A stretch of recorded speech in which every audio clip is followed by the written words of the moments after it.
You've probably seen one of these, a Lego brick.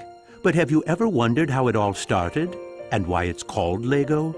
Actually, the name is much older than this plastic brick. Are you curious? Let me tell you how it all began. Many years ago, there was a skilled and hard-working carpenter named Ole Kirk Christensen. Ole was a respected carpenter with his own company, but times were hard, so he didn't have much money and had to dismiss his last worker.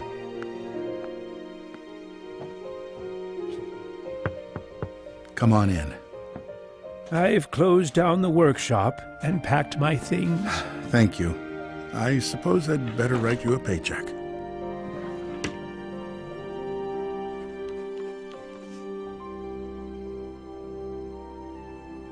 Take care.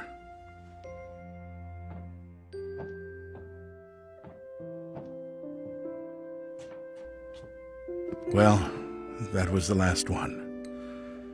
I just didn't imagine that it would come to this. I know. It's hard to understand. But at least now it can't get much worse. But it did get worse. Shortly after, Ole lost his wife. But Ole was a special person. He wasn't the type that gave up. And with the responsibility of his 4 sons, he had to think of something. Ole had gotten an idea, and for him, it never took long to put an idea into action. Ole's little invention made his boys so happy that he thought maybe he should start making toys. Ole decided to give it a try. Luckily, he had saved up a lot of wood from the carpentry production. He could now use it to make toys. Time passed by, and even though Ole was a skilled carpenter and had a good eye for quality and detail, sales were very slow. Luckily, one of his sons, Gottfried, started helping out his dad after school. Together, they just barely managed to keep up the production. Eventually, word began to spread that wooden toys of the finest quality were being made in the little workshop in Billund. One day, a man drove into town, a man who would change Ole's future. He was a wholesaler from Fredericia. I've heard that you're making some very nice wooden toys. Well, one does his best. The wholesaler was very impressed with all the wooden toys and placed a big order before he left. Now there's finally someone who can see the opportunities in what we're doing. Look at this. The wholesaler wants to put a lot of our toys into his store for the holidays.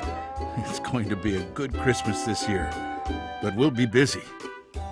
Now there was a lot to do in the little workshop, and Ole could rehire his former workers.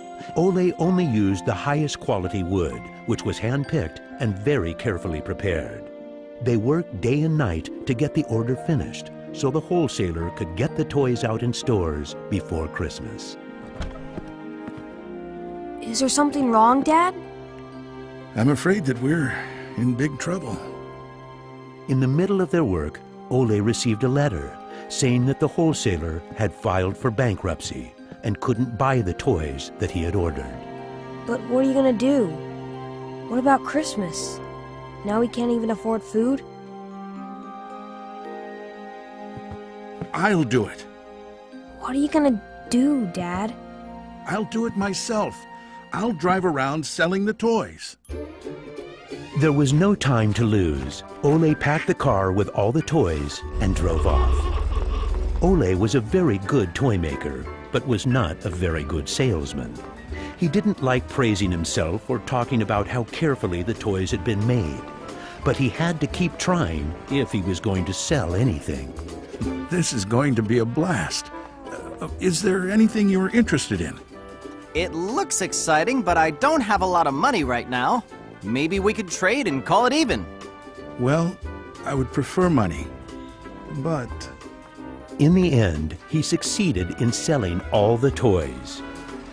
He didn't receive as much money as he had hoped, but the family managed, and they had plenty of food for Christmas.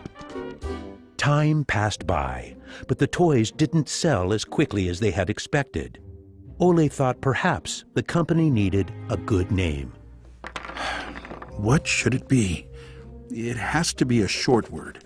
I want it to convey playing well. In Danish, playing well is called leg godt. What should it be? What should it be? Yeah, if only I could get some sort of a